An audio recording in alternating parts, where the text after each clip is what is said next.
The Babylonians, formerly known as the Amorites, ended Sumerian rule in Mesopotamia around 1700 BC to become another ancient civilization with far-reaching influence. They created a vibrant state, quickly becoming known for their highly sophisticated contributions to the sciences, art, architecture, religion, law, and politics. Today we'll be looking at their on and off rule that lasted over 1,000 years, taking note of their origins, culture, and achievements that made a lasting impact on the Near East and abroad. From 2335 to 2154 BCE, Babylon was a minor Mesopotamian town just north of ancient Sumer, under the dominion of the Akkadian Empire, one of the first empires in history. The Akkadians had already conquered Sumer, which subsequently became a target for incursions by the Amorites, a Semitic people originating in the Arabian Peninsula. By 1900 BCE, the Amorites were in control of Sumer and soon pressed north, establishing a constellation of city-states in southern Mesopotamia that included Babylon. But these Amorite settlements were dwarfed in power by larger neighbors, especially Elam to their east. That began to change in the early 18th century BCE when Babylon burst onto the scene as a power player, led by the dynamic, ruthless king Hammurabi.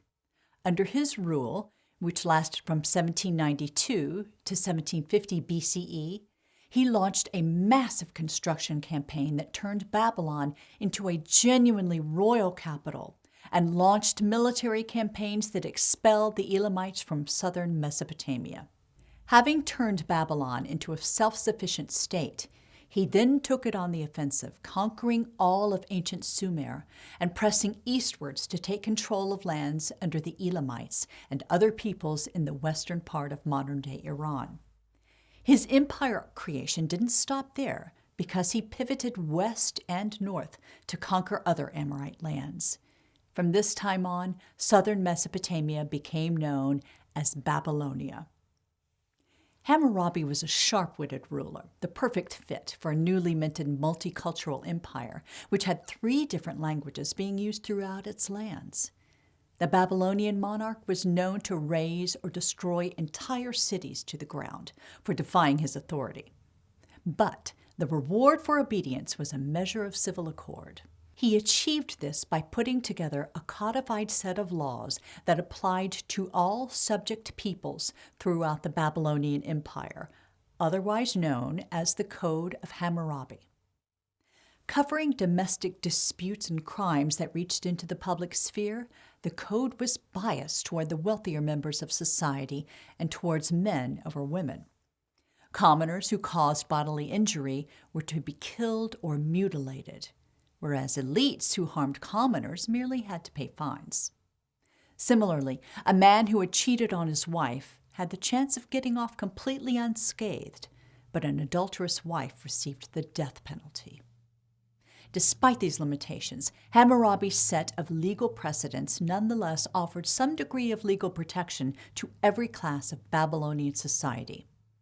A wife suffering abuse from her husband could sue for divorce, and a law ordering the death penalty for witnesses who were caught lying under oath applied to all defendants, elites, commoners, and slaves alike. The code effectively outlawed personal vendettas and established the laws, not personal whims of judges, as the arbiters of justice. By the early 16th century BCE, Babylon's dominions were under serious threat by the Kassites and the Hittites. The Hittite king Mursili I sacked the ancient city in 1595, and after a short period of Hittite rule, the Kassites swooped down and took control. The Babylonians were ruled by foreign dynasties for several hundred years, but their cultural power was by then widely known. They had developed into brilliant mathematicians, and by 1900 BCE, before Hammurabi rose to power, had conceptualized what became known as the Pythagorean theorem, over 1,000 years before Pythagoras himself was born. 400 years later, they had estimated the square root of 2 and had developed an algorithm for estimating the square root of any number. As the centuries went by, after periods of autonomous Mesopotamian rule of Babylonia, as well as foreign control, an independent Babylonian state re-emerged. But eventually, all of Babylonia became part of the Assyrian Empire. It wasn't until the late 600s BCE that Babylonia again emerged as an imperial power, helmed by Nabopolassar, the ruler of the Semitic-speaking southeastern corner of Mesopotamia known as Chaldea. Nabopolassar brought Babylonia into an international coalition that waged ferocious civil war against the dominance of Assyria. Nabopolassar's son, Nebuchadnezzar II, finally smashed that dominion in 605 at Carchemish, near the border of modern-day Turkey and Syria. The Neo-Babylonian Empire was on the rise. Under Nebuchadnezzar II, who reigned from 605 to 562 BCE, Babylonian armies flexed their imperial muscle, conquering territory covering much of modern-day Iraq, Syria, Lebanon, Israel, and Jordan. With these conquests came wealth, multiculturalism, and hence the means for powerful cultural advances. The Babylonians' excellent traditions in math served them well in astronomy, in which they made enormous strides. Their expert knowledge of pure geometry even allowed them to track the movements of Jupiter using trapezoid-based calculations. From the Babylonian system of math, which continued to flower under the new empire, came the modern standards of 60 seconds in a minute, 60 minutes in an hour, and 360 degrees in a circle. Nebuchadnezzar, meanwhile, oversaw a fantastic building program to restore and beautify Babylon, which had been sacked by the Assyrians in 689. His architectural program included restoration of the Etemenanki, a 6-story pyramid with a shrine to Babylon's patron god Marduk on top, construction of the Ishtar Gate containing enameled tiles with reliefs of animals, and construction of an enormous system of irrigation canals. Nebuchadnezzar punished the rebellious kingdom of Judah in 587 when he sacked Jerusalem and deported much of the Jewish population to his capital city. During a period of exile in Babylonia that lasted 70 years, the exiled Jews renewed their commitment to Judaism and clarified its religious rites, beginning worship in synagogues.